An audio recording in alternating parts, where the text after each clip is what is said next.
রাখলেন মানে শুরুকে দিছি কেটে দিন সামনে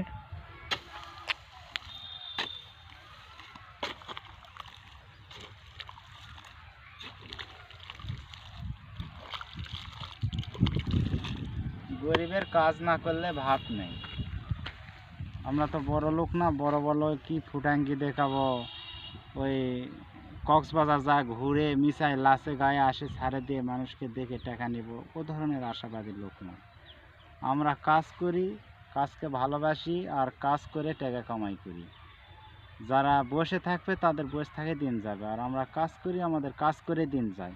কাজের শেষ নাই। এই আলু ছেঁচা লাগবে, আলু বান্ধা লাগবে, সার দেওয়া লাগবে, বহুত কাজ আছে। কাজের কোনো কমতি নাই, দেশও তো অভাব নাই। হয়তো বা পুরা সাইডটা দেখেন মাঠ আলুয়ে ভরে গেছে, কোনো জায়গাতে আলুয়ে ভরে গেছে, মানে আলু ওয়া হয়ে গেছে, কিন্তু কখন আলুর গাছ হয়নি। তো গাছ হলে কারা তো বোঝা যাবে যে পুরাটা ভরে গেছে।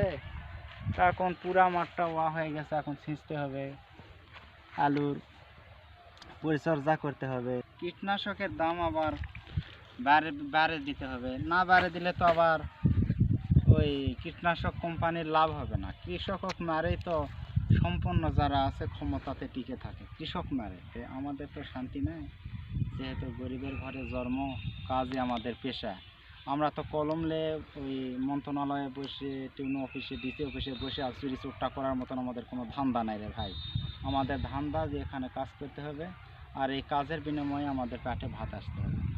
আর আমাদের ওরকমের ধান্দা নাই যে ডিসি অফিসের নিয়োগ ছাড়বো, টিউনো অফিসের নিয়োগ ছাড়বো, কোটি কোটি টাকা বাণিজ্য করব, লেখাপড়ার নামকে যায় ফাউলি ঘুরে বেড়াবো, ওই দায়িত্ব আমরা নাই। আমরা আছি শুধু কাজলে।